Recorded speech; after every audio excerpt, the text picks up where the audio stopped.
آج کل ہم نے دیکھا ہے کہ مختلف کورسز ہوتے ہیں، مختلف تحریکیں ہیں جو قرآن مجید کی زبان لوگوں کو سکھانے کے لیے ہمارے معاشرے میں رائج ہیں، اور کہا جاتا ہے آپ 6 مہینے کے اندر یا 8 مہینے کے اندر قرآن کی زبان سیکھ لیں گے اور آپ ترجمہ کرنے کے قابل ہو جائیں گے۔ مجھے بتائیے گا کہ جب کہا جاتا ہے کہ قرآن کی زبان آپ سیکھ لیں گے، اس میں آپ گرامر سیکھتے ہیں، صرف نحو کا علم کہ یہ ناؤن ہے، پروناؤن ہے، ورب ہے، ایڈجیکٹیوز کیا ہوتے ہیں، پنچویشن کیا ہوتی ہیں، تو یہ جو ایک سطح ہے سیکھنے کی اور یہ جو دوسری چیز آپ بیان کر رہے ہیں، کتنا فرق ہے ان دونوں میں؟ یعنی اس کی ذوق آشنائی نہ ہو تو فہم تک کیسے پہنچا جا سکتا ہے؟ اور یہ کون سی سطح ہے جو ہمارے عام طور پہ قرآن کی زبان کے نام پہ رائج ہے؟ یہ دیکھیے، یہ عام لوگوں کو قرآن کے قریب کرنے کے لیے کیا جاتا ہے، اس میں کوئی حرج کی بات نہیں ہے۔ اس کا مقصد صرف یہ ہوتا ہے کہ اگر قرآن مجید پڑھا جائے یا قرآن مجید کو خود کوئی تلاوت کرے یا قرآن مجید تراویح میں سنایا جا رہا ہوتا ہے تو آپ براہ راست کچھ نہ کچھ اس کا مفہوم اخذ کر لیں۔ عام آدمی کی ضرورت بھی یہی ہوتی ہے، اور قرآن مجید کا یہ کمال بھی ہے، یعنی یہ دنیا کی کسی کتاب میں آپ کو یہ چیز نہیں ملے گی۔ کمال یہ ہے کہ وہ اپنے عمومی اسٹرکچر کے لحاظ سے دنیا کی آسان ترین کتاب ہے۔ اچھا، بہت ہی کم الفاظ یا کم مادے ہیں جن کو ترتیب دے کر اس کی ساری زبان وجود میں آ گئی ہے۔ اگر آپ مفردات کو الگ نکالیں تو بہت مختصر سی آپ کو اس کی فہرست ملے گی۔ اس کو لوگوں تک پہنچا دینا، جو جملے کا عمومی اسٹرکچر ہے دنیا کی ہر زبان میں ہوتا ہے، اس سے واقف کرا دینا، یہ عام آدمی کی ضرورت ہے۔ ہم جو بات کر رہے ہیں یا میں نے جو اپنی کتاب میں یہ ابواب باندھے ہیں، یہ اصل میں طالب علموں کے لیے، ٹھیک، یعنی وہ لوگ کہ جو آگے بڑھ کر عربی زبان سیکھتے ہیں، قرآن کی شرح و تفسیر کرنا چاہتے ہیں یا شروع کو پڑھنا چاہتے ہیں، اہل علم سے استفادہ کرنا چاہتے ہیں، قرآن سے متعلق مباحث کو جاننا چاہتے ہیں، ان کو کن چیزوں کا لحاظ رکھنا چاہیے۔ تو عام آدمی کو اگر آپ تعلیم دے رہے ہوتے ہیں تو اس میں یہ کوئی حرج کی بات نہیں۔ اتنی ایک عربی سکھا دینا کہ وہ قرآن مجید کو براہ راست کچھ سمجھ لے۔ کچھ سمجھ لے کا مطلب اس سے تذکیر حاصل کر لے، اس سے نصیحت حاصل کر لے۔ تذکیر اور نصیحت کے لیے قرآن بہت آسان کتاب ہے، لیکن علمی لحاظ سے قرآن کا اگر آپ مطالعہ کرنا چاہتے ہیں، اس کے لیے البتہ اس زبان کا ذوق پیدا کرنا چاہیے۔ اس میں کوئی عالم رہنمائی بھی کر دیتا ہے، یعنی اگر کہیں مشکل پیش آتی ہے تو عام آدمی کے لیے یہ طریقہ نہیں ہے کہ وہ اپنے طور پر آراء قائم کرنے لگ جائے۔ وہ قرآن کو سادہ طریقے سے پڑھے گا، سادہ طریقے سے اس سے مطلب سمجھے گا، اس سے نصیحت حاصل کرے گا، بنیادی ہدایت اس تک پہنچ جائے گی۔ یعنی قرآن کا جو اصل موضوع ہے کہ وہ انذار قیامت کر رہا ہے، وہ یہ بتا رہا ہے کہ اس عارضی دنیا کے بعد ایک نئی دنیا آنے والی ہے، اور یہ بتا رہا ہے کہ اس میں کامیابی کے لیے تمہیں اپنے آپ کو پاکیزہ بنانا ہے، اور یہ بتا رہا ہے کہ اس پاکیزگی کے لیے تمہیں کیا کرنا ہے۔ یہ باتیں قرآن مجید سے آسانی کے ساتھ ہر آدمی کو معلوم ہو جائیں گی۔ لیکن اگر کہیں وہ محسوس کرتا ہے کوئی ایسی بات بیان ہوئی ہے جس میں کچھ سوالات پیدا ہوتے ہیں، جس سے متعلق آدمی کو مزید آگے بڑھ کے جاننا چاہیے، تو کلام کے اسرار اور کلام کے غوامض تک پہنچنے کے لیے ظاہر ہے اسے اہل علم کی رہنمائی چاہیے ہوتی ہے۔ تو جو لوگ عام لوگوں میں سے بھی یہ رہنمائی چاہتے ہوں، انہیں جلیل القدر اہل علم ہی کی طرف رجوع کرنا چاہیے۔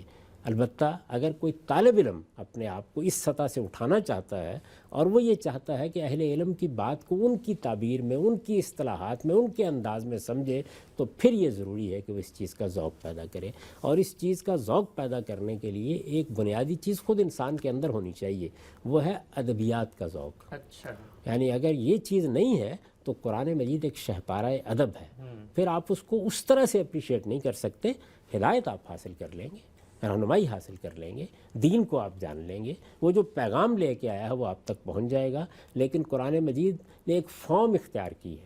اس سے حظ اٹھانا۔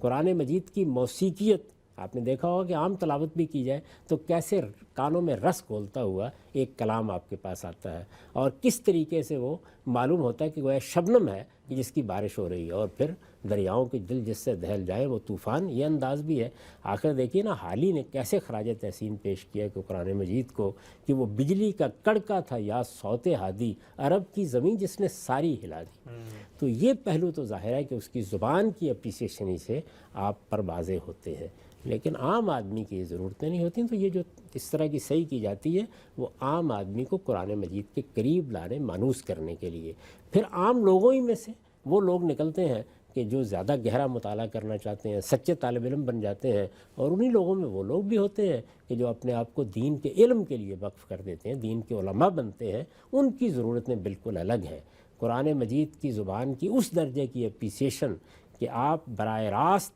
اس کو اس کے غوامض اور اسرار کے ساتھ سمجھ سکیں، وہ ظاہر ہے کہ 25-30 سال کی جدوجہد سے پیدا ہوتی ہے، لیکن 7-8-9 مہینے میں آپ عام آدمی کو اس قابل ضرور کر دیتے ہیں کہ قرآن کی دعوت اور پیغام اس تک پہنچ جائے۔ ٹھیک ہے، ہم سب آگے بڑھتے ہیں۔ قرآن مجید پر تدبر اور غور و فکر کے جو آپ نے اصول بیان کیے، اس میں دوسرا پہلو جس کی طرف آپ نے طالب علموں کو توجہ دلائی وہ یہ کہ یہ جو زبان ہے، یہ آپ نے بیان کر دیا کہ یہ عربی معلّہ ہے، خاص عہد کی زبان ہے، اس کے کیا کیا امتیازات تھے، اس کو آپ نے نمایاں کیا۔ آپ نے لکھا ہے کہ یہ زبان بالکل واضح زبان ہے، زبان کی ابانت کے عنوان سے اس میں کوئی ایچ پیچ نہیں ہے، جو لوگ وہاں موجود تھے ان کو سمجھنے میں بھی کوئی تردد نہیں ہوا۔ ہم یہ دیکھتے ہیں کہ قرآن مجید کے بہت سارے الفاظ کے حوالے سے یہ بحثیں بھی ہوتی ہیں اور مختلف کتابیں بھی لکھی گئی ہیں کہ یہ ایسے الفاظ ہیں کہ جو غریب الفاظ تھے یا ان کے معنی لوگوں کو معلوم نہیں تھے۔ تو مجھے بتائیے گا کہ اس خاص پس منظر کی جو کتاب ہے، اس میں خاص زبان کا اسلوب ہے، لیکن اس کے باوجود وہ اسلوب بالکل واضح ہے، اس کو سمجھنے میں کوئی تردد نہیں ہوتا ہے اہل علم کو۔ یہ جو زبان کی ابانت ہے، یہ بات بھی خود قرآن ہی نے بتائی ہے۔ اچھا، یعنی قرآن مجید نے جس طرح یہ بتایا ہے کہ یہ قریش کی زبان میں ہے،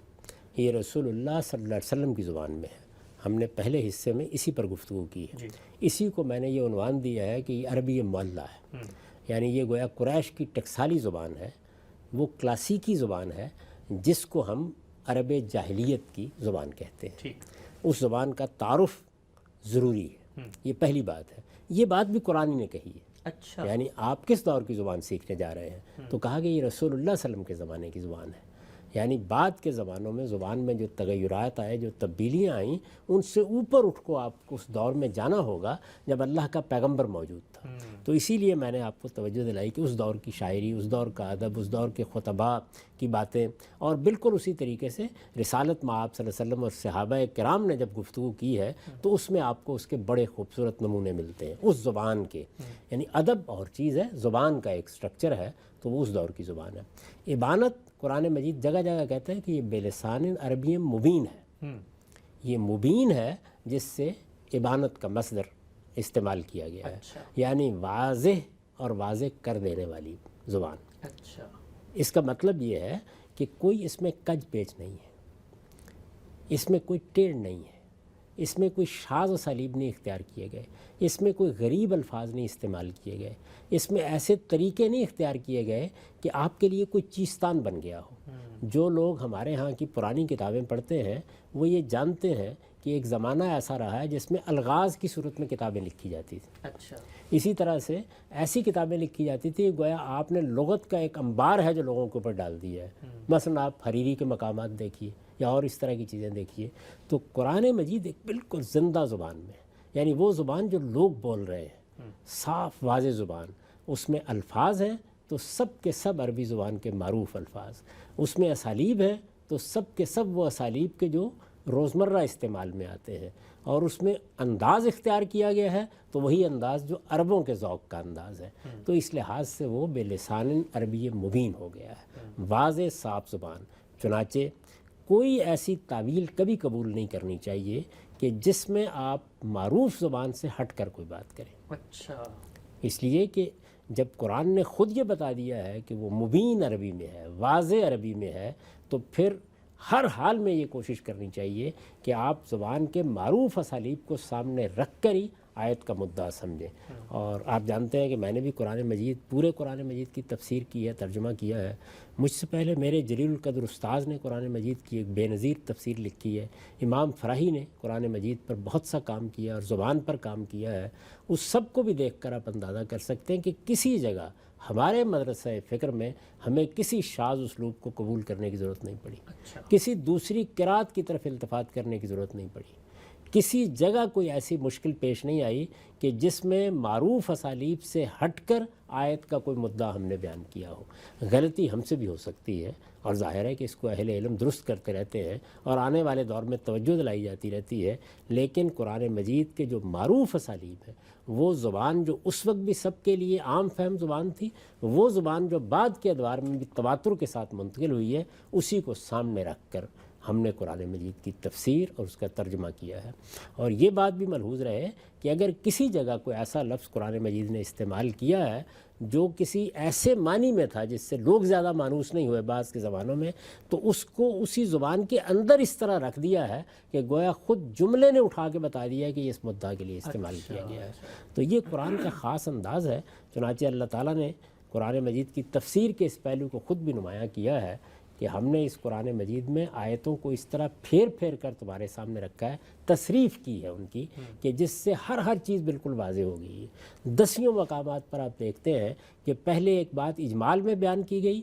اس کے بعد اسی کی تفصیل کر دی گئی ہے۔ آپ ایک جگہ اگر مجمل طریقے سے اس کی تعین میں کوئی دقت محسوس کرتے ہیں، دوسری جگہ وہ واضح ہو جاتی ہے۔ اس کو بھی قرآن نے خود بیان کیا، کتاب احکمت آیاتہ ثم فصلت من لدن حکیم خبیر۔ پہلے اس کو بالکل محکم انداز میں آیات اتاری گئی، یہ گویا دریا بکوزہ تھا، اس کے بعد پھر ان کی تفصیلات بیان کی گئیں۔ تو قرآن مجید کے یہ سارے پہلو ہیں، ان کا احاطہ کسی ایک مجلس میں یا ایک گفتگو میں تو نہیں کیا جا سکتا۔ اس سے مقصود یہ ہے کہ لوگ اس جانب بھی متوجہ ہوں کہ شاذ قسم کی چیزیں، بعض روایتیں جن میں یہ بیان کیا جاتا ہے کہ دیکھیے یہ صحابہ کرام کو تو فاتر کے معنی معلوم نہیں تھے یا فلاں لفظ سے وہ واقف نہیں تھے، تو اس طرح کی کوئی چیز نہیں ہے۔ یہ عربی مبین میں نازل ہوا ہے۔ جب اس کا اپنا دعویٰ یہ ہے کہ وہ عربی مبین میں نازل ہوا ہے تو کوئی وجہ نہیں کہ اس طرح کی شاذ چیزوں کو قبول کیا جائے۔ لوگوں نے اس طرح کی روایات معلوم نہیں کہاں سے لے کے عام طور پر لوگوں کو بتا دی ہیں، ورنہ قرآن مجید کی زبان، قرآن کا ادب بالکل وہ ادب اور وہ زبان ہے